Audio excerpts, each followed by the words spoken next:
भाषा प्रजातंत्र के शास्त्र की भाषा, हिंदी भाषा राष्ट्र की भाषा, प्रजातंत्र के शास्त्र की भाषा, देवनागरी लिपि में भाषा, जन जन के मन की अभिलाषा, हिंदी भाषा राष्ट्र की भाषा, प्रजातंत्र के शास्त्र की भाषा।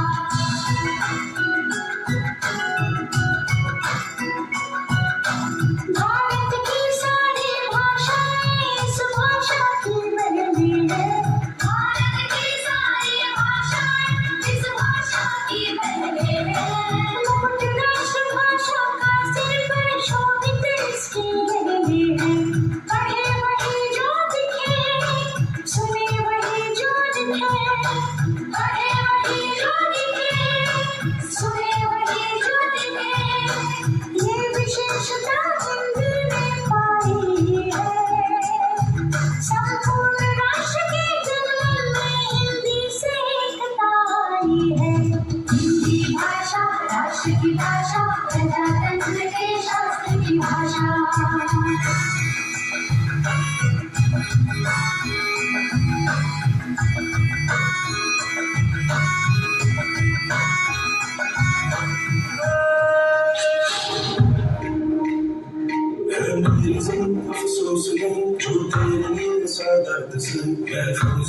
तेरी आन सदा मेरी रहे न रहे।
शोभला हिमाचल वाला सर चौका सरगार धारा, शोभला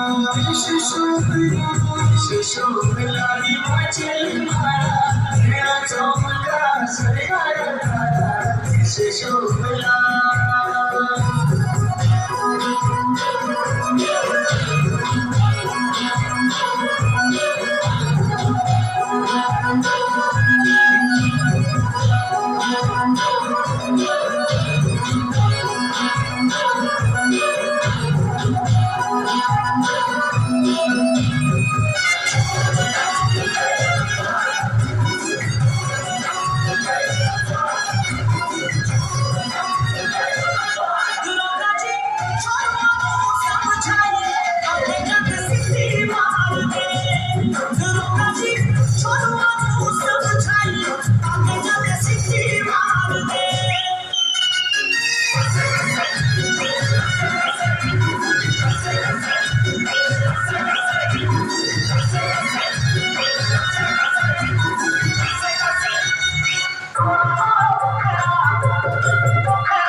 तेरे माथे जो धुंधलू लाना गोरिए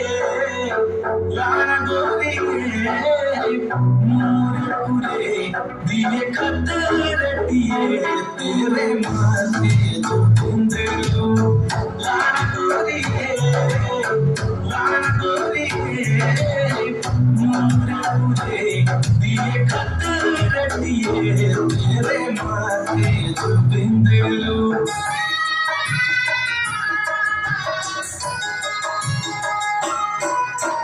झुमके झुमके झुमके झुमके झुमके झुमके बचना तेरे झुमके झुमके कनौर झुमके छन छन करे खबर चढ़ो दिन रात सारे झुमके लइयो सारे झुमके लइयो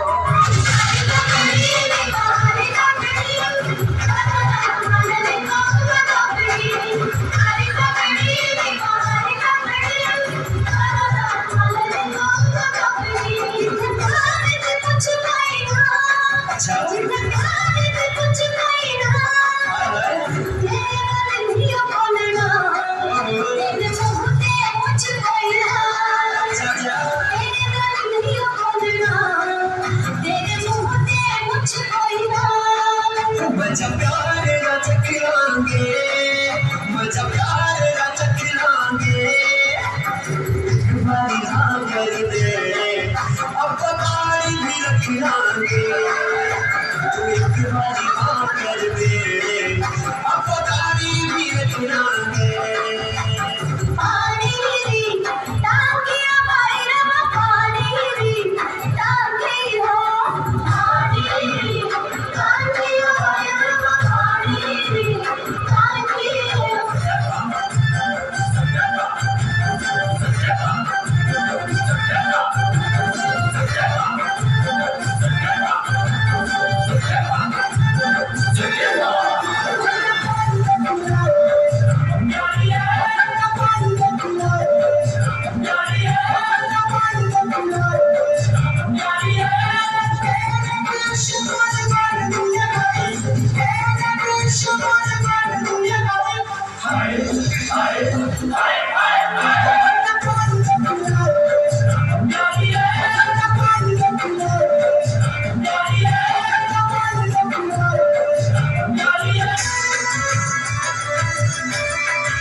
हिंदी की बिंदी को मस्तक पर सजाना है, सर आंखों पर बिठाना है, क्योंकि ये भारत माँ का कहना है, क्योंकि ये भारत माँ परम श्रद्धेय प्राचार्य स्वामी विवेकानंद शिक्षा महाविद्यालय डॉक्टर प्रदीप चंदेल जी, मेरे साथ आए हुए क्षेत्रीय शिक्षा संस्थान अजमेर से श्री अरंजन कुमार सिंह जी, इस विद्यालय के प्राध्यापक वृंद, प्रशिक्षु अध्यापक अध्यापिकाएं, शुभ अपराह्न। आज मुझे आपसे, मेरे पहले जो वक्ता थे इन्होंने कहा कि हिंदी के ऊपर थोड़ा सा ज्ञान बढ़ाएं कि हिंदी को कैसे हम अपना सकते हैं। तो मैं आपको हिंदी की क्या स्थिति है इससे भी अवगत करवाऊंगा और हिंदी का भविष्य कितना उज्जवल है ये भी आपको बताऊं। हमें मन में कभी भी हीन भावना नहीं आनी है कि हम हिंदी भाषी हैं। सबसे बड़ी बात है, जब हमारे मन में हीन भावना आ जाती है तो हम सच में पिछड़ना शुरू हो जाते हैं। सर ने कहा था कि कुछ पंक्तियां हैं, कोस कोस पे बदले पानी, कोस कोस पे बदले पानी, चार कोस पे बदले पानी। तो हमारा भारत जो है ये विविधताओं का देश है। यहाँ पर भाषा भी 20 कोस पर बदल जाती है, 20 किलोमीटर चलेंगे भाषा बदल जाती है, पानी बदल जाता है, खान पान बदल जाता है, वेशभूषा बदल जाती है, सभ्यता संस्कृति बदलने लगती है। तो इस विविधताओं के देश में अगर हमें कोई चीज जो जोड़ी रहती है वो भाषा है। वो भाषा कौन सी है जो हमें जोड़ती है और जो हमारे मनों में, जो हमारे हृदय में जो रस प्रवाहित होता है वो हमें जोड़ता रहता है। महात्मा गांधी जी ने कहा था, जब स्वाधीनता संग्राम की लड़ाई लड़ रहे थे तो उन्होंने एक बात महसूस की कि इस देश को अगर एक सूत्र में पिरोती है तो वो हिंदी भाषा ही है, कोई दूसरी भाषा को स्थान नहीं मिल सकती। तो हिंदी जो है उसने स्वतंत्रता संग्राम को भी आगे बढ़ाया। अब बात करते हम 14 सितंबर 1949 के दिन पर आ जाते हैं। सबसे पहले कि इस दिन जो है हमारे संविधान के अनुच्छेद 343 भाग 1 में हिंदी को राजभाषा का दर्जा दिया। लेकिन ये दर्जा दिए जाने के बावजूद जब हमारी राजभाषा बना दी गई तो इसको जिस ढंग से अपनाया जाना चाहिए था पूरे देश में नहीं अपनाया। कारण क्या रही, इसके मूल में जाना पड़ेगा। मूल कारण क्या रहा? क्योंकि उस समय दादा कालेलकर, गोविंददास, राजश्री, पुरुषोत्तम दास टंडन ये चाहे तो महात्मा गांधी कि हिंदी जो है इस देश की राष्ट्रभाषा बने, लेकिन नहीं बना। अंदर ही अंदर थोड़ा विरोध था और आग में घी डालने का काम किया हमारे पहले प्रधानमंत्री जवाहरलाल नेहरू ने।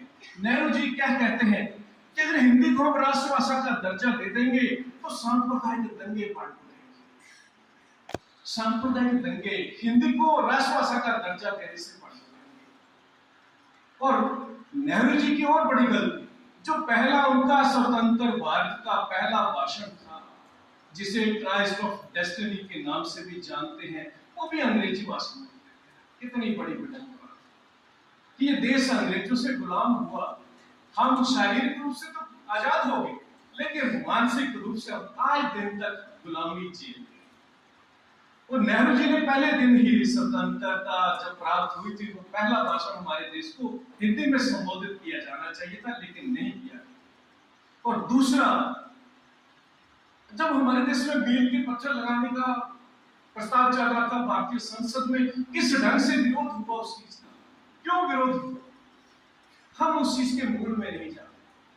जब हमारे देश की राजभाषा का प्रश्न उठ रहा था कि किसे बुलाया जाए तो दो भाषाएं उठकर खड़ी हो गई थी कि तमिल और हिंदी दोनों में से एक को राजभाषा का दर्जा दिया जाना है।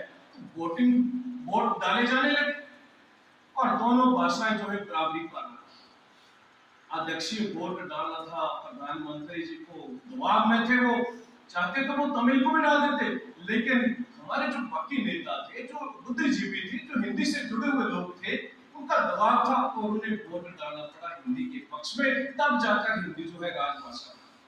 अब राजभाषा बात करते हैं और राष्ट्रभाषा कहाँ फर्क रह जाता है। कई बच्चे हमें भी स्कूल में पूछते हैं, सर अंतर क्या है, राजभाषा और राष्ट्रभाषा में फर्क क्या है? तो राजकाज तो अंग्रेजी हिंदी में चल रहा है, लेकिन नहीं, जब हिंदी को राजभाषा का दर्जा दिया गया तो उसके विरोध करने वाले भी कम नहीं थे। उन्होंने कहा कि अब अंग्रेजी चल रही है, इसको चलने दीजिए। तो क्या निर्णय लिया गया कि आगामी 15 सालों तक भी अंग्रेजी जो है साथ साथ हिंदी की चलती रहेगी। राजभाषा क्या है? सरकारी कामकाज में प्रयुक्त होने वाली भाषा, वो भी केंद्र सरकार, राज्य सरकारें जो चाहे वो अपनाएं। उसके बाद संविधान में 15 वर्ष खत्म होने से पहले संशोधन कर दिया गया कि जब तक इस देश की एक भी राज्य की सरकार हिंदी को अपनी राष्ट्रभाषा मानने के लिए तैयार नहीं होगी, तब तक हिंदी जो है राष्ट्रभाषा नहीं बन पाएगी। ये सबसे बड़ा रोड़ा था उसके रास्ते, सबसे बड़ा रोड़ा। क्योंकि नागालैंड, तमिलनाडु जैसे जो राज्य जो है पहले से ही हिंदी विरोधी है। नागालैंड ने तो हिंदी अंग्रेजी को अपनी राजभाषा घोषित कर रखा है कि अंग्रेजी में ही कामकाज होगा। तमिल वाले भी विरोध करते हैं।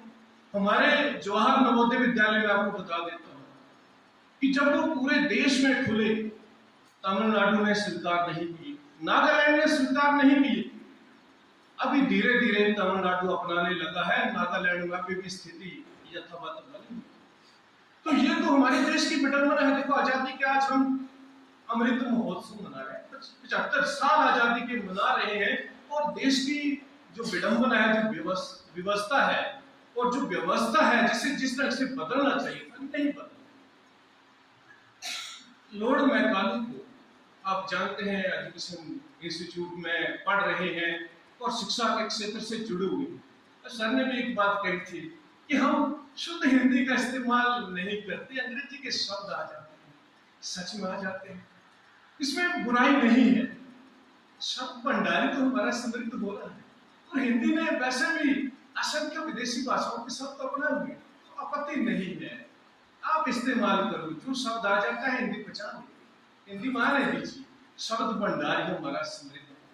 इसके बाद मैं आपको बताऊंगा कि ऑक्सफोर्ड डिक्शनरी भी कैसे हिंदी को अपना रही है, वो भी मैं उस मुद्दे पर आऊंगा। तो हिंदी में अगर अंग्रेजी के शब्द आ जाते हैं तो हमें उसके लिए डरना नहीं है, भयभीत नहीं होना है। हिंदी का मार्ग उससे रुकने वाला नहीं, अवरुद्ध होने वाला नहीं, बल्कि प्रशस्त ही होगा। जब भाषा ठहराव आ जाता है ना भाषा में, वो भाषा नष्ट हो जाती है, खत्म हो जाती है। संस्कृत वैदिक संस्कृत से लोपित हुई, पाली हुई, पाली से प्राकृत हुई, प्राकृत से अपभ्रंश हुई। क्यों? क्योंकि वो व्याकरण के नियमों में बंद नहीं शुरू हुई। जब हमारे बुद्धिजीवी वर्ग उसको बड़ा पकड़ना शुरू कर देता है तो वो जन सामान्य से दूर चली जाती है। तो भाषा को कभी भी जन सामान्य से दूर मत बोलने दो। अगर अंग्रेजी के शब्द, उर्दू के शब्द जो भी प्रयोग करते हैं करने दीजिए, उसमें कोई आपत्ति नहीं है। हमारा शब्द भंडार समृद्ध होगा और हिंदी आगे बढ़ेगी, तो इसमें आपत्ति नहीं है। दूसरा क्या है, लॉर्ड मैकाले की बात कर रहे हैं। जब उन्हें भेजा गया इस देश में कि जाकर आप वहां की शिक्षा पद्धति का अध्ययन करो, तो लॉर्ड मैकाले इस देश में रहे।